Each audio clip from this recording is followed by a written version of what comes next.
Hi folks, Florida Man here.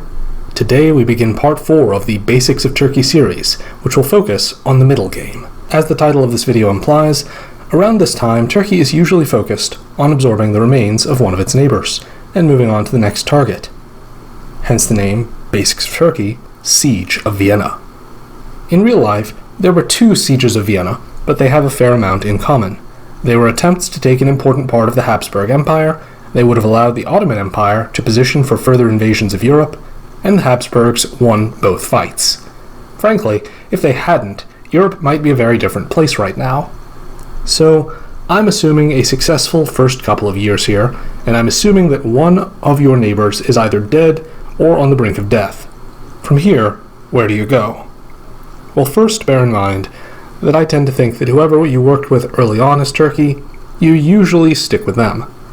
You don't like to be too treacherous, or perceived as too treacherous, by surviving players. Bearing all that in mind, there are 3 possibilities for what you've done to get here.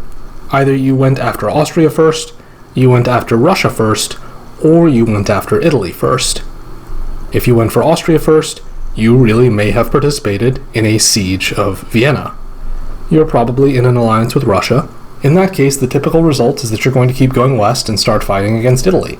You have to think about this, decide whether you want to turn on Russia or fight Italy, and then usually you'll go attack Italy because it's substantially easier than turning on Russia most of the time, and it's less dangerous for you. The problem with going the other way is that you don't have any guarantee Italy won't dogpile on you if you start a fight with Russia. Italy isn't usually in a fight with France at this point, and even if he is, it's an open question whether that means you should turn on Russia or just take the easy win against Italy. When I'm in the Juggernaut Alliance, no matter whether I'm Turkey or Russia, I find it's usually easier to stick with my partner until the late game, rather than trying to stab early on. On the other hand, in the unusual circumstance that you were allied with Italy against Austria, and Russia has been fighting you all this time, and you somehow defeated the combined Austrian and Russian forces, congratulations, and it's time to focus on attacking Russia. In terms of specifics, if you're allied with Russia, you should try to have him advance into Tyrolia to support you into Venice, or support you advancing into Tyrolia. The big edge you have over Italy is that in addition to having fleets that you've probably been building, you also have Russian armies likely helping you while Russia prepares to attack Germany or England with the rest of his forces. Every single Italian center should become Turkish. If you need to bribe Russia for his help by giving up Venice or Trieste or something, you should do so, because you can't afford to alienate Russia while Italy is still alive. You can always retake those centers later. Italy can sometimes be annoying to root out, because just like Turkey, England, and France, the Italian position can turtle up pretty well with the right number of fleets and armies. But with Russia helping you, the only way Italy can survive is if France is also supporting him. If you're allied with Italy rather than Russia, the Italian unit that's probably in Trieste can help you take Budapest, and you should also be looking to get him Vienna, so he has some skin in the game against Russia. From there, you'll have to do most of the heavy lifting against Russia, and you should also benefit from getting most of the reward, but you will also want to get Italy moving west against France, or France moving east against Italy, so you can more easily defeat Italy once Russia is gone. On the other hand, if you went after Russia first, your path forward is even more tangled. You have to decide if you're able to continue working with Austria, or if you want to backstab him before he likely backstabs you. Gauge whether you have a good relationship with Austria, and how stable it is, whether you can get Austria to DMZ key regions, and whether Italy is willing to go after Austria, to decide if you can succeed in stabbing Austria, and whether this is your moment to do so.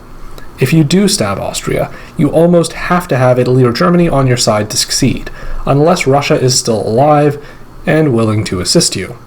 If you're relying on Russia, though, you'll also lose whatever centers you took from him, which could leave you worse off than if you had not made any progress in the last few years. I tend to think that Italy is the critical ally if you attack Austria in the middle game. In any case, if you're going after Austria, your first target will be the border centers between the two of you that could easily have belonged to either one of you, like Greece and Romania. You need to get him to lower his guard, or get Italy to jump on Austria to kickstart the fight, because Austria's land-based defenses against the east are quite formidable otherwise. If you don't want to stab Austria right now, you'll have a pretty clear path forward into Italy, or you can try to work with Austria against Germany in the middle, or both, since that's the only logical place for Austria to go if his alliance with you remains intact. An invasion of Germany with only armies is difficult though, so you're better off fighting Italy, where your fleets along with Austrian units in Trieste and Tyrolia can come into play. If you went after Italy first somehow, then you have a different set of options than if you attacked Russia or Austria. You can go after Russia, Austria, or France once Italy is gone. Having said that, I've actually never seen this happen in my recollection. It's too difficult to go after Italy when Austria and Russia are still a potential threat, much closer to you than Italy. If you somehow did that, I'm guessing you have positive relations with both Austria and Russia.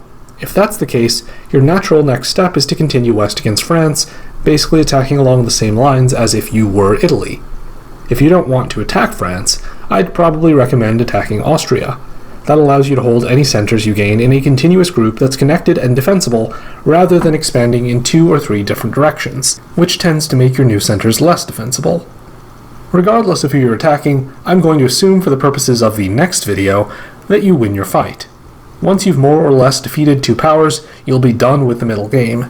At that point, you're in position to participate in determining how the game will end. We'll discuss how you can try to pursue your solo in the final chapter of this series, Basics of Turkey, Endgame. I hope you enjoyed this Basics of Turkey video. If you did, you should give this channel a subscribe, comment with your thoughts on how to expand your holdings as Turkey, and like this video. You should also stay tuned for the aforementioned next and final video in this series, and consider joining the wise and generous people whose names now appear on screen, my patrons and translators. We want you for the Alligator Army. Until next time, Florida Man, out.